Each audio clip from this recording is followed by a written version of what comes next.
everyone in sports in the entire world saw you and LeBron James get into it at the sidelines, Crypto.com arena. Right. Obviously, since then, that Lakers game, you've made no bones about, you know, your issues with LeBron and the way you felt about him. And he's obviously has made no bones about the way he's felt about you. Yeah. I think Melo is just as close to Bron as he is as close to you. No, they're closer. And that's a fraternity. I understand, respect that. Yeah. And you know, I love getting to not just get your side of it, but you know, try and bring a peaceful solution, a peaceful resolution. Ain't gonna be no peaceful solution. He answered my question. Go ahead, Melo. No. He answered it. He answered the question. I think that's you know, that's so much in my perspective, which is why, you know, I always stayed out of that. You let them handle that. Like it's whatever it is, it is. You know, maybe one day they could figure this shit out. Maybe not. But they still walking, I'm going this way, I'm going this way. You go your way, I go my way. It ain't, you know, no hard feelings to it. I don't know the reason, so I can't speak on it. Would I want them to get along and talk?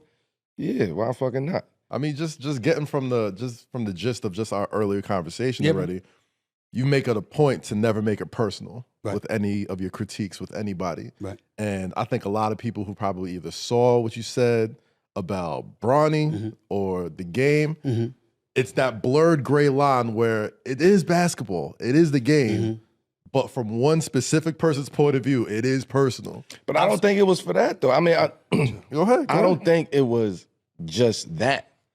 You get what I'm saying? We talk about years and years and years and years of history here. You know, like I said before, that goes deeper than rap.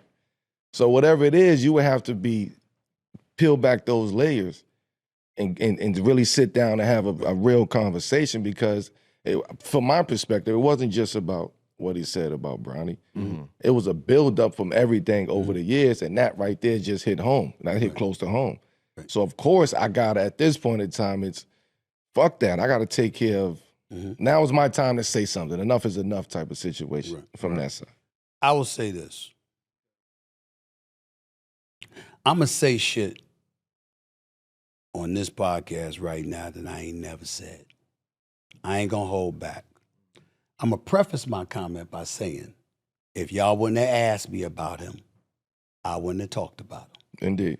I have no desire to talk about LeBron James. But I'm in the media. I am who I am. And it's pretty hard for me to say no comment. I ain't talking about something. When I bring people on to talk about stuff, it's just something that's hypocritical about that for me. So I want to preface my comment by saying that. I want to say also, before I get into it, that I don't get touched very easily. I'm talking about emotionally, where I look at athletes and all of this other stuff, and, you know, what they say affects me in a very touching way. When I saw D Wade on this show with Melo, I cannot tell you how touched I was that both of them said what they said. It didn't matter to me whether they agreed with me or not. What they both said is, we fuck with Stephen A. See what I'm saying? Before anything. And from the bottom of my heart, I appreciate it. Indeed. Because you got a lot of cats out there, including some, I'm just gonna say some sorry motherfuckers in the NBA right now. that all of a sudden forgot who I was and who I've been just because of some situation with LeBron. What that got to do with y'all? You know, the fact that D Wade and Melo could sit here and whether they agreed or disagreed with any element about us, acknowledge that, yo, man, that's our dude, man. We fuck with Stephen A. We cool with him. That's all I care about. Because we can agree or disagree, but I didn't do anything to them. Why would you have personal animus towards me because of what happened with me and LeBron? It's none of your business. You have an opinion about the incident, but to have an opinion about me when you don't even know what's going on, I'm going to remember those cats. You know me and my memory now. Yeah. You know what I'm saying? I ain't gonna forget. Yeah. I ain't gonna do nothing. I ain't gonna do anything, but I ain't gonna forget. Okay? And when I remember something, that I'm gonna remember. See, well, but when you say that, right? What I mean by that is People are gonna assume that you're gonna make it a personal thing now. Well, I'm not gonna do that because they ain't worth my money. Gotcha. I'm not gonna do anything that's gonna compromise. Damn right. I'm not gonna do anything. I'm not gonna do anything that's gonna compromise me, my name, the company I represent. And it ain't just ESPN, it's SiriusXM, it's my own brand, okay? I'm never gonna do anything like that. I'm gonna always make sure I maintain professionalism. But Melo knows what I mean when I say this. There's a whole bunch of cats that come to me for a lot of assistance. A lot of cats that want to get in this industry, a lot of cats that got personal stuff they want the media to veer away from. They don't want the media. You know, I ain't no damn podcast and YouTube show. I work for the worldwide leader. I work for a national or international brand like SiriusXM. You understand? I know everybody from the president on down. It's a simple phone call. I got cats on speed dial. Ain't no doubt in it because I've proven it. The contract alone proves that you don't get what I got unless you doing good work and you got connections. That's just the way it goes. Having said all of that, I'm just saying I'm gonna remember because it hurt me. Because it had nothing to do with a lot of these people. And they didn't take a moment to sit up there and say, damn, Stephen A. been in this business for 30 years. That's never happened. Why now? That's all I wanted somebody to ask. But nobody asked. So you want to hate on me? Fine, no problem. Now let me get to LeBron. I don't like his ass. Not a little bit. I understand what he means to Melo. I understand what he means to D Wade, my boys. I understand it. But all I'm going to say when it comes to that, Melo is 1,000% right. This dates back more than a decade. I'm not going to go into detail of the shit this man has tried to do to me. People don't understand. You don't know that you do not understand the links this man would go to. You know, I believe he's one way publicly, he's another way privately.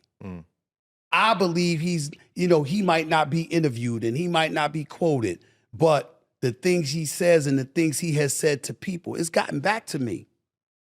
The things that he's tried to do, if it were up to him, I wouldn't be where I am today. Did he try to get you off the air? You understand what I'm saying? I'm not going there. Okay. Figure it out. Okay. Okay? All right. Because I'm not going to find myself in a position where it can get uglier. I'm not going to do it. Okay. But I'm telling you, I'm not asking. It's some low shit. The day that he rolled up on me courtside, it was the day my contract was announced. That I had stayed with ESPN, blah, blah, blah. Go back and look at the camera angles. I arrived there in the first quarter. He rolled up on me in the third quarter. When he rolled up on me in the third quarter, this is 2025. We got technology everywhere. TNT is a nationally televised game. How is it we got one angle and the only angle you see was of him and his face? But you see the back of my peanut head. How is that the only angle that you saw? How? Y'all guess. Okay. I'm not going there. Okay. I'm just telling you what I see. Remember, I'm in this business. Got my social media person right there. Right. You understand? I've been an executive producer for years. I know this business. I know a thing or two about camera angles. I determine them half the time. Yep. Do this angle, do this angle, do that angle. This is my business. I'm here. I know what that is.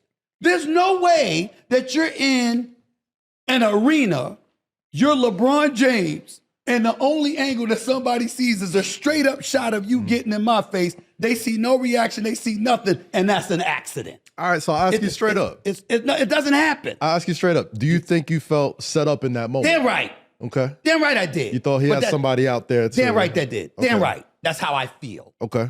Okay? But no big deal. No problem. Because I go on the air the next day and I'm like, that's a dad reacting to his son. Wife's at the game, family's at the game. That's family. Yeah. That could happen with anybody, right? Which is what I meant when I said I had no intentions of talking about it, because I didn't know anybody saw it. And I'm like, I'm not going to talk about this because the man coming at me because of his son's a son. Happens on a Thursday. That's a Friday. That's Saturday. Richard Jefferson is doing the game in Boston. He's still mic'd. He's working for ESPN. And we see LeBron say to him, yo, man, when he said, as a father, I had it. So I'm thinking, oh, that's not about Bronny. That's about you. Okay, let's talk about you as a father from this perspective. Bronny ain't at home in Brentwood. That's Crypto.com Arena. He ain't wearing street clothes. That's a purple and gold uniform he's on. He's a Laker. It's my job to cover the NBA. It's my job to cover basketball. I just told him, Melo, I ain't see Kazeem play. Because I know that if I walk into an arena to watch his son play, everybody's going to ask me, how do I feel? Not just about him, about Melo's son, who's my boy. I know that if I walk into an arena to watch Bronny play, they ain't going to ask me about Bronny. They're going to ask me about LeBron's son. I don't think it's fair to the kids. So I never went. I never once saw Bronny play in high school, ever. Everybody was talking to me about it. I never watched. I wouldn't go because I wanted to show LeBron James and his family that respect.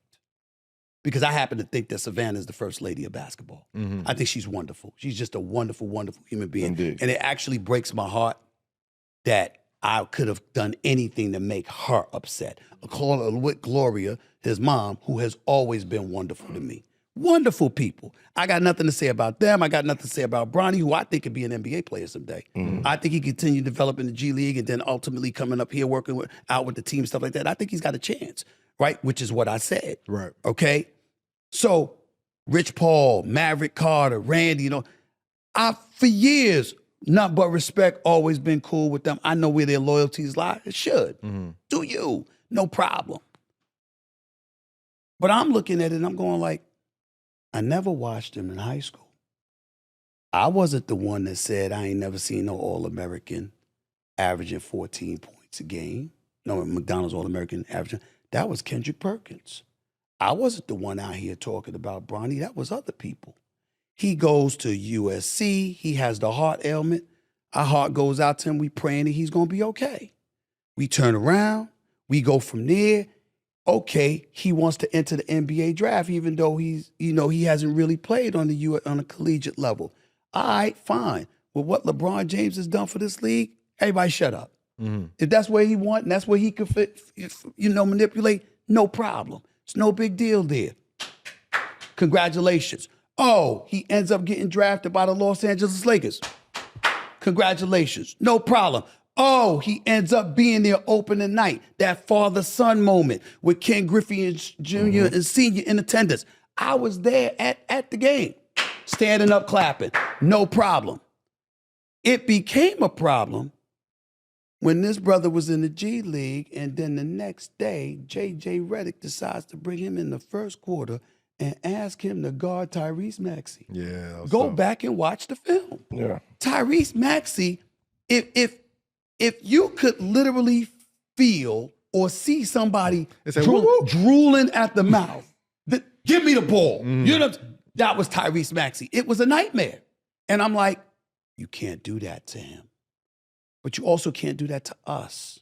We're the media. Now you asking us not to cover the game.